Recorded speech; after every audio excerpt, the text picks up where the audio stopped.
প্রকৃতি ও জীবন অনুষ্ঠানে আপনাদের সবাইকে স্বাগতম। বাংলাদেশের জীববৈচিত্র্য, প্রকৃতি ও পরিবেশের নানা বিষয় নিয়ে আমাদের এই অনুষ্ঠান প্রকৃতি ও জীবন। আমাদের জীবন আর প্রকৃতি একে অপরের সাথে গভীরভাবে জড়িত। এর নদ নদী, জলবায়ু, গাছপালা, প্রাণী, আমাদের সাথে এদের সম্পর্ক, সচেতনতা ও কর্ণিয়ে তুলে ধরতে আমাদের এই অনুষ্ঠান।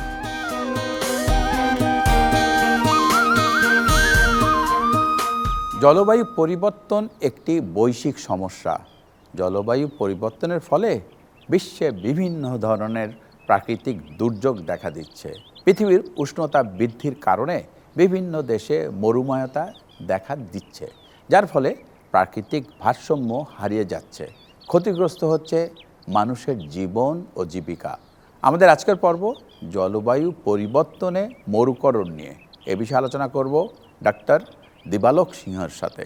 তবে তার আগে চলুন দেখে আসি প্রকৃতি ও জীবন দলের জলবায়ু পরিবর্তনে মরুকরণ নিয়ে কিছু তথ্য ও চিত্র।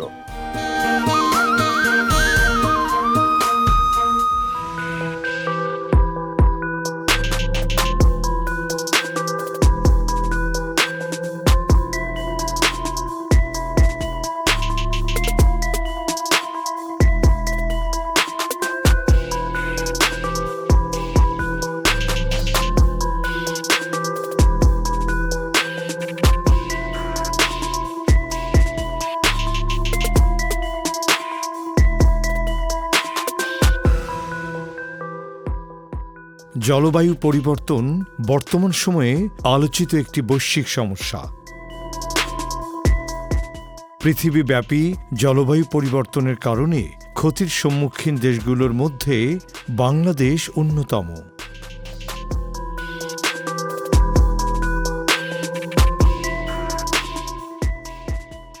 জলবায়ু পরিবর্তনের কারণে উপকূলীয় অঞ্চলে ঘূর্ণিঝড়, জলোচ্ছ্বাসের মতো প্রাকৃতিক দুর্যোগের মাত্রা বৃদ্ধি পাচ্ছে।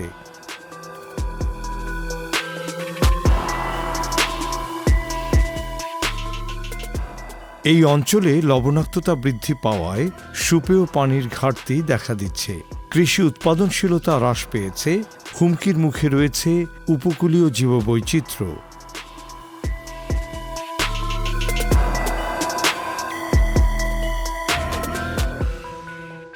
এছাড়াও অতিবর্ষণের ফলে যেমন প্রায় প্রতি বছরই বন্যা হচ্ছে, তেমনি অনাবৃষ্টির কারণে দেশের অনেক এলাকা মরুভূমিতে পরিণত হচ্ছে। সাম্প্রতিক সময়ে প্রশান্ত মহাসাগরীয় এল নিনোর প্রভাবে বিশ্বজুড়ে বিভিন্ন দেশে ঘন ঘন প্রাকৃতিক দুর্যোগ দেখা দিচ্ছে।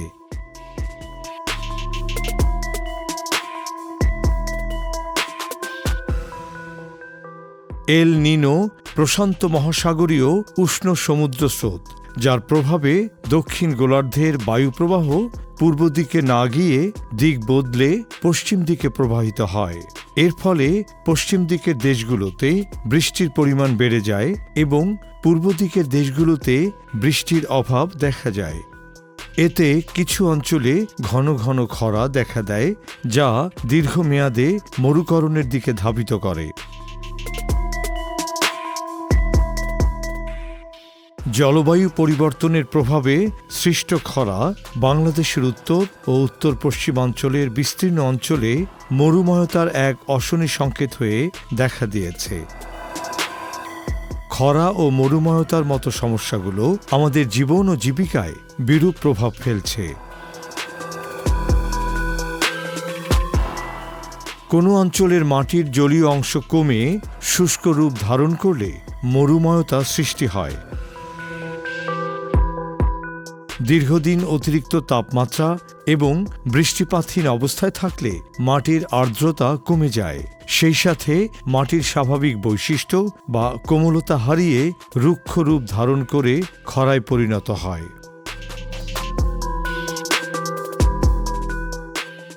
দীর্ঘস্থায়ী খরা মরুকরণের দিকে ধাবিত করে। মরুকরণের পেছনে জলবায়ু পরিবর্তন এবং মানুষের বিভিন্ন কর্মকাণ্ড উভয়ই দায়ী। নির্বিচারে গাছ কেটে বন ধ্বংস করা, জলাশয় ভরাট ও অপরিকল্পিত উন্নয়ন কর্মকাণ্ডের ফলে মাটি দ্রুত আর্দ্রতা হারিয়ে ফেলছে। পর্যাপ্ত উদ্ভিদ ও জলাশয়ের অভাবে শুষ্ক মাটির তাপমাত্রা বৃদ্ধি পাচ্ছে। একই সাথে এটি বায়ুমণ্ডলের তাপমাত্রাও বাড়িয়ে দিচ্ছে, যা সামগ্রিক পরিবেশকে বিপর্যস্ত করে তুলছে।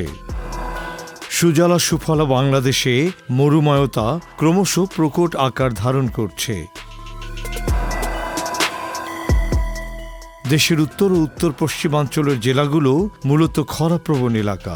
রাজশাহী, চাঁপাইনবাবগঞ্জ, নওগাঁ, জয়পুরহাট, দিনাজপুর, ঠাকুরগাঁও জেলাগুলো মরুকরণের উচ্চ ঝুঁকিতে রয়েছে।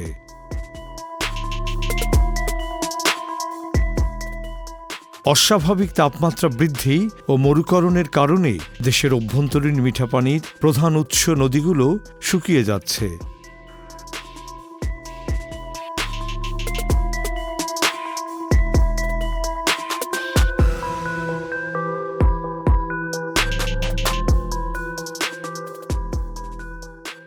এছাড়া অপরিকল্পিতভাবে বাঁধ নির্মাণের কারণে বিভিন্ন নদীতে পানির প্রবাহ হ্রাস পেয়েছে। নদী শাসনের ফলে নদীর গতিপথ পরিবর্তন হয়ে কোথাও পাড় ভেঙে বিস্তীর্ণ জনপদ নদীগর্ভে বিলীন হচ্ছে, আবার কোথাও তৈরি হচ্ছে বিশাল চরাঞ্চল।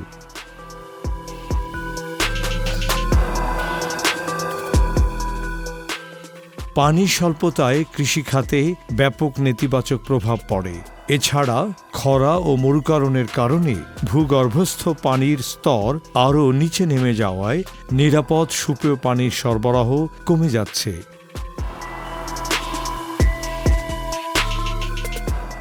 বরেন্দ্র অঞ্চলে গ্রীষ্মকালে ভূগর্ভস্থ পানির সংকট একটি নিয়মিত চিত্র। এতে ফসলের উৎপাদন কমে যাচ্ছে, যা অদূর ভবিষ্যতে দেশে খাদ্য সংকট ডেকে আনতে পারে। মরুময়তার কারণে দেশের কৃষি ও খাদ্য নিরাপত্তা, জনস্বাস্থ্য, সুপেয় পানির সরবরাহ, জীববৈচিত্র্য সহ সামগ্রিক অর্থনীতি হুমকির মুখে আছে। জলবায়ু পরিবর্তনের ফলে ক্রমবর্ধমান তাপমাত্রা, খরা ও মরুকরণ রোধে এখনই প্রয়োজনীয় পদক্ষেপ নেওয়া প্রয়োজন।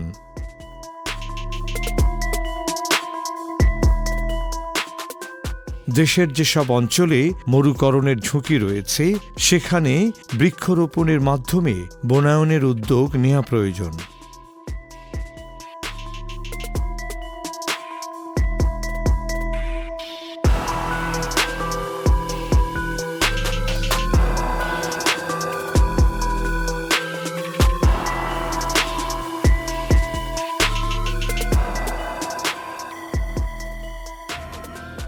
বৃক্ষজাতীয় উদ্ভিদ বায়ুমণ্ডলের তাপমাত্রা নিয়ন্ত্রণে গুরুত্বপূর্ণ ভূমিকা পালন করে এবং মাটির আর্দ্রতা ধরে রাখতে সহায়তা করে।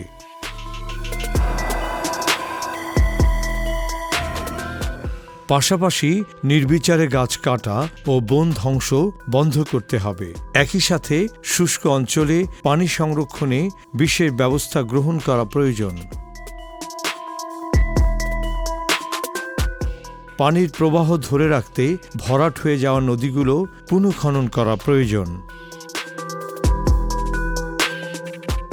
এছাড়া কৃষি জমিতে সেচ প্রদানের জন্য বিকল্প জলাশয়ের ব্যবস্থা করা দরকার। পাশাপাশি ভরাট দখল হয়ে যাওয়া জলাশয় পুনরুদ্ধার ও নতুন জলাধার সৃষ্টি করলে মরুময়তা রোধ করা সম্ভব। খরাপ্রবণ অঞ্চলে টেকসই প্রযুক্তি ব্যবহার করে খরা সহিষ্ণু ফসল চাষাবাদ করলে খাদ্যশস্য উৎপাদন বজায় থাকবে।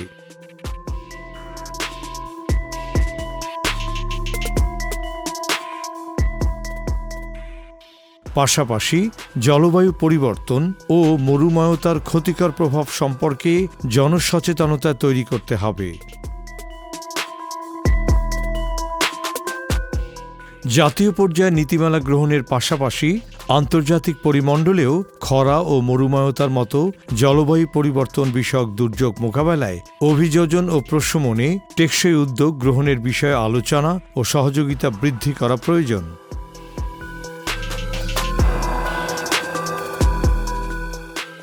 সকলের সম্মিলিত প্রচেষ্টার মাধ্যমে মরুময়তার মতো বিপর্যয়কে মোকাবেলা করা সম্ভব। এতে বাংলার প্রকৃতির চিরায়ত শ্যামল রূপ বজায় থাকবে। ভবিষ্যৎ প্রজন্মের জন্য বাসযোগ্য বাংলাদেশ নিশ্চিত করা সম্ভব হবে।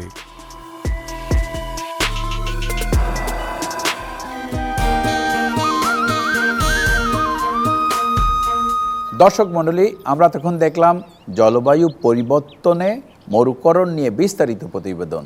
এবার কথা বলবো আমাদের আজকের অতিথি ডাক্তার দিবালোক সিংহর সাথে।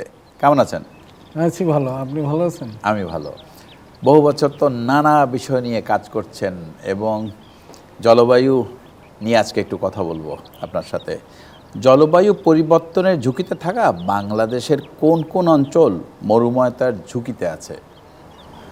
প্রথমত বাংলাদেশে তো আসলে জলবায়ু পরিবর্তনের ঝুঁকিতে একটা ফ্রন্ট রানিং কান্ট্রি, যার ফলে যখন বৃষ্টি আসার কথা তখন হয়তো আসছে না, পরে হয়তো আসছে, কোথাও হয়তো মানে খরা। সাধারণভাবে তো আমরা মৌসুমি বায়ু এলাকার মানুষ, কিন্তু এইখানে আমাদের দেশের বিভিন্ন অঞ্চলে কিন্তু মৌসুমি বায়ু একরকমভাবে থাকছে না আর কি, এবং যার ফলে বৃষ্টিপাতেরও পরিমাণ বিভিন্ন অঞ্চলে বিভিন্ন রকম।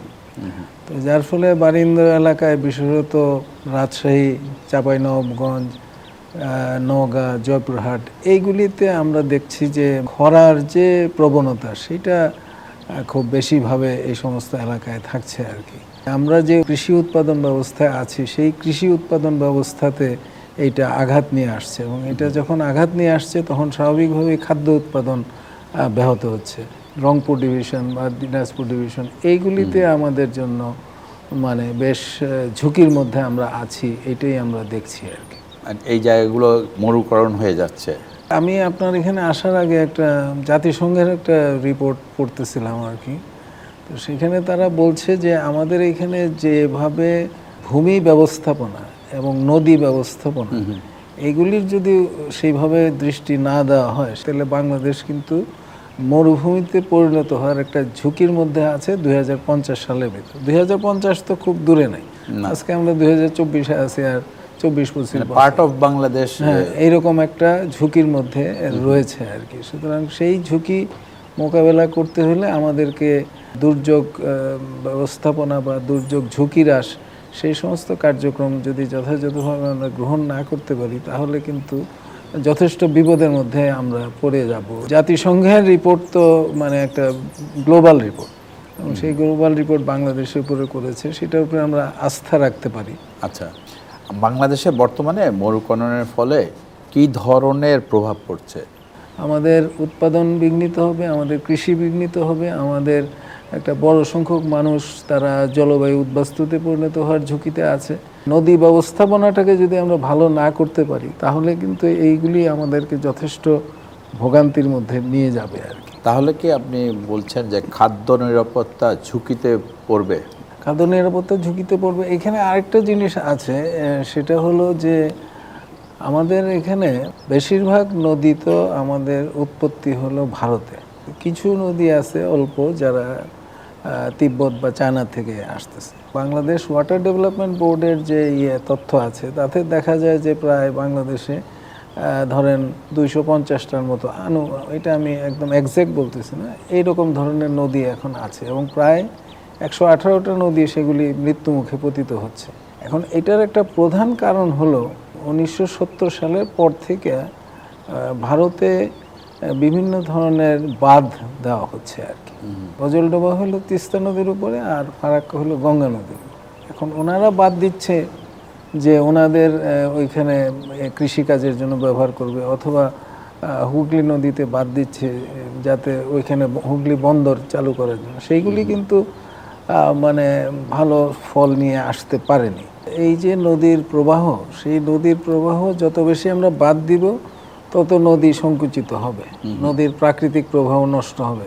নদীর প্রাকৃতিক প্রবাহ যত বেশি নষ্ট হবে তত বায়োডাইভার্সিটি নষ্ট হবে। সেই জন্য একটা প্রধান কাজ হবে যে আমাদের দেশের ভিতরেও যাতে আমরা নদীর প্রবাহ পথকে বাধাগ্রস্ত না করি, অতিরিক্ত বাঁধ না দিতে যাই এবং তার প্রাকৃতিক প্রবাহকে যাতে আমরা চলমান রাখি। একই সাথে আমরা ভারতের কাছে এটা বলবো যে ভারতের যে ফারাক্কা এবং গজলডোবা যে বাঁধ তারা দিয়েছে, সেই বাঁধ যাতে মানে সেইখানে উচ্ছেদ করে ফেলা হয়। কারণ এটা শুধু আমাদের কথা না, এমনকি বিহারের যে মুখ্যমন্ত্রী নীতিশ কুমার, উনিও কিন্তু একসময় এই আন্দোলনে অগ্রসর হয়েছিলেন যে তাদের বিহারেও এটার একটা মানে নেগেটিভ এফেক্ট নিয়ে আসতেছে। এবং হুগলি বন্দর তো ওই যেটা মনে করে করা হয়েছিল বাদটা, সেটা আর বাস্তবে রূপ পায়নি আর কি। সুতরাং সেই জায়গাগুলি চিন্তা করে আমাদের নদীর উপরে বাঁধ দেওয়ার যে কৌশল, সেই কৌশল থেকে কিছুটা হলে আমরা সরে আসছি, যেহেতু আমরা এখন ইন্টিগ্রেটেড ওয়াটার রিসোর্স ম্যানেজমেন্টের কথা বলছি। সেইখানে জনসাধারণ অংশগ্রহণ, সেইখানে প্রাকৃতিক ভারসাম্য রক্ষা, এবং সেইখানে আপার রাইপিরিয়ান কান্ট্রি এবং লো রাইপিরিয়ান কান্ট্রি তাদের পারস্পরিক সমঝোতার ভিত্তিতে যদি আমরা আমাদের পানি ব্যবস্থাপনাকে অগ্রসর করতে পারি, তাহলে এইটাতে আমাদের এই যে সমস্ত জেলাগুলি এখন খরার মধ্যে পড়েছে, একটা বড় ধরনের জনসংখ্যা তারা এতে ক্ষতিগ্রস্ত হয়ে পড়তেছে। পানির অভাবে তাদের এই সমস্ত সমস্যাগুলি তাদের এগুলির ভিতর দিয়ে তাদেরকে যেতে হচ্ছে আর কি। আচ্ছা, আমাদের দেশে মরুময়তা রোধে কী ধরনের উদ্যোগ নেওয়া হয়েছে? কৃষি সম্প্রসারণ অধিদপ্তর কতগুলি কাজ করছে, যেমন জনসাধারণের মধ্যে এইরকম দুর্যোগ প্রতিরোধে যে সমস্ত প্রস্তুতিমূলক কাজ, সেটার সচেতনতা বৃদ্ধি করা। 2 নম্বর হলো যে এইরকম খরার মধ্যে ধান আছে যে ধরনের ভ্যারাইটির, সেইগুলি যাতে এখানে কৃষকের কাছে জনপ্রিয়তা পায় সেটার ব্যবস্থা করা। তাতে আমাদের দেশের কৃষকরা উপকৃত হচ্ছে। কিন্তু এখানে মানে প্রবলেমটার যে সাইডটা, সেটা হলো যে এখানে ধরেন যখনই খরা হচ্ছে তখন যদি এমনিতে 2000 কেজি উৎপাদন হয় 1 একরে, যখন পানি পাওয়া যায়, তাহলে সেটা নেমে যাচ্ছে 1000 কেজিতে পার একরে। তো যার ফলে এটা তো একটা মানে 50% ডিক্লাইন হয়ে যাচ্ছে আর কি। সুতরাং সেই জায়গাগুলি আপনার প্রস্তুতিমূলক কাজটা বা দুর্যোগ ঝুঁকি হ্রাস ব্যবস্থাপনাটাকে জোরদার করতে হচ্ছে, যাতে সেই অনুযায়ী এইখানকার মানুষরা তারা বিভিন্ন ধরনের খাদ্য উৎপাদনে উৎসাহিত হয় এবং খাদ্য ঘাটতি যাতে না থাকে। এই কাজটা করার ব্যাপারে কৃষি সম্প্রসারণ অধিদপ্তর এবং কৃষি বিজ্ঞানীরা তারা কাজ করে বাংলাদেশের কৃষককে সহযোগিতা করছেন আর কি। আচ্ছা, মরুকরণ রোধে আমাদের কি করণীয় আছে বলে আপনি মনে করেন, আপনার সাজেশন? এইটা যেহেতু একটা দুর্যোগ, সুতরাং সেই দুর্যোগ ঝুঁকি হ্রাসে আমাদের জনগণের সচেতনতা বৃদ্ধি করা, এবং সেটার জন্য স্থানীয় বেসরকারি সংগঠনগুলি তারা কৃষকদের সাথে অনেকেই কাজ করছেন, এবং সেই কাজটা গুরুত্বের সহিত সামনের দিকে আরও জোরালোভাবে চালিয়ে যাওয়া। 2 নম্বর কথা হলো যে আমাদের দেশে গাছ লাগানোর যে আন্দোলন, সেই যেটা আপনিও করছেন, গাছ লাগানোর আন্দোলন, সেটা যত বেশি মানে জনপ্রিয়তা পাবে, এখন জনপ্রিয়তা পেয়েছে, এবং সেই জনপ্রিয়তা যত বেশি পাবে ততই ভালো। কারণ তাতে আমাদের এখানে মানে গাছ থাকলে সেটা অক্সিজেন ছাড়বে এবং কার্বন ডাইঅক্সাইড শোষণ করবে। এটা আমাদের ভূমির যে উর্বরতা সেটা বৃদ্ধি করতে সহযোগিতা করবে, এবং আমাদের পানি ধরে রাখার ক্ষেত্রে গাছ সহযোগিতা করবে। সুতরাং সেটা খুবই গুরুত্বপূর্ণ, এবং সেটা যত বেশি আমরা উৎসাহিত করতে পারবো ততই। কিন্তু এখানে একটা সমস্যা যেটা হলো, যে পরিমাণ চাষযোগ্য বা কৃষি উৎপাদনযোগ্য জমি আছে আমাদের, প্রতি বছর সেই পরিমাণ জমির X% হারিয়ে যাচ্ছে, যেহেতু আমাদের জনসংখ্যা বৃদ্ধি পাচ্ছে। এবং 2050 সালের ভিতরে আমাদের দেশে প্রায় 23 থেকে 25 কোটি জনসংখ্যা হয়ে যাবে। ফ্যামিলি প্ল্যানিং এর দিকে কি আরো বেশি? এখন কিন্তু ফ্যামিলি প্ল্যানিং এ মাঝখানে যেরকম একটা ফোকাস ছিল, সেই ফোকাসটা কিন্তু কিছু দুর্বল হয়ে গেছে বলেই আমরা দেখতে পাচ্ছি আর কি। আর 3 নম্বর কথা হলো যে আমাদের জমির উর্বরতা যাতে বৃদ্ধি পায়, এবং জমির উর্বরতা বৃদ্ধি পাওয়ার ক্ষেত্রে একটা অন্যতম প্রধান কাজ হলো আমরা যে রাসায়নিক সার ব্যবহার করি সেই রাসায়নিক সার ব্যবহার কমিয়ে দিয়ে আমরা যদি জৈব সার ব্যবহার করার ক্ষেত্রে উদ্যোগী হই। এবং এই ক্ষেত্রে একটা সুবিধা হবে যে আমাদের দেশে মানে কঠিন বর্জ্য ব্যবস্থাপনা এবং তরল বর্জ্য ব্যবস্থাপনা, এই কঠিন বর্জ্য ভেতরে যেগুলি প্লাস্টিক সেগুলো রিসাইকেল করা, আর যেগুলি অর্গানিক সেগুলি যদি আমরা সার তৈরিতে কাজে নিয়ে যেতে পারি তাহলে দুইটা লাভ হবে। একটা হলো এটা আমাদের জলবায়ুগত যে সমস্ত সমস্যা আছে সেটার ক্ষেত্রে এটা ভূমিকা রাখতে পারবে, আর অন্যদিকে হলো আমরা ব্যাপক পরিমাণ সার মানে বিশেষত রাসায়নিক সার বিদেশ থেকে আমদানি করতে পারি। সেই আমদানি করার কাজেও আমাদের বিদেশি মুদ্রা কম ব্যয় করতে হবে। এবং প্রধান কথা হলো যে প্রাকৃতিকভাবে যে নদী বহমান আছে, চলমান আছে, সেটাকে মানে বাধাগ্রস্ত করা যাবে না। তাইলে হয়তো আমরা কিছুটা হলেও সামনের দিকে অগ্রসর হতে পারবো এবং আমাদের জনসাধারণেরও সেটা কাজে লাগবে। আপনাকে অনেক ধন্যবাদ, অনেক কিছু জানা গেল আপনার কাছ থেকে। আপনাকে অনেক ধন্যবাদ আমাকে কথা দর্শক বলার মণ্ডলী, প্রকৃতি ও জীবন অনুষ্ঠানের এবারের সেগমেন্টটি হচ্ছে আপনি জানেন কি। চলুন জানা যাক জলবায়ু পরিবর্তন ও মরুকরণ নিয়ে কিছু তথ্য। আপনি জানেন কি, বিশ্বের বিভিন্ন দেশে প্রতি বছর প্রায় 10 কোটি হেক্টর এলাকা মরুভূমিতে পরিণত হচ্ছে। বাংলাদেশের উত্তরাঞ্চলের প্রায় 22টি জেলা দীর্ঘমেয়াদী খরার ঝুঁকিতে রয়েছে। খরা ও মরুমাহতার কারণে দেশের উত্তর পশ্চিমাঞ্চলে ফসলের উৎপাদন প্রায় 20-25% কমে গেছে। বাংলাদেশের বিভিন্ন নদ নদীর মধ্যে প্রায় 140টি নদী মৃতপ্রায় অবস্থায় রয়েছে। শুধু দর্শক, মরুময়তার কারণে বাংলাদেশের কৃষি ও অর্থনীতি যেমন ক্ষতিগ্রস্ত হচ্ছে, তেমনি হারিয়ে যাচ্ছে মূল্যবান জীববৈচিত্র্য।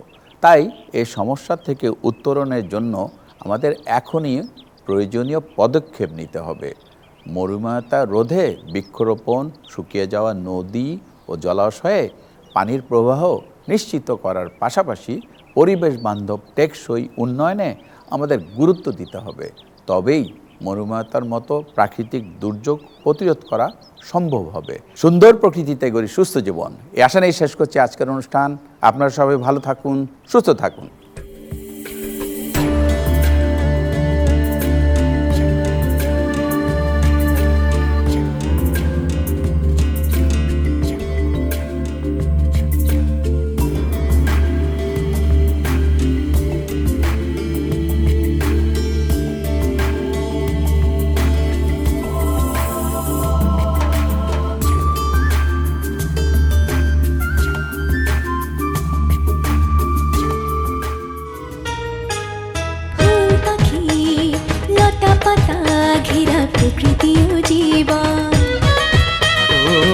সুন্দর পৃথিবী, মায়াময় প্রকৃতি, বাসবো ভালো সারাক্ষণ।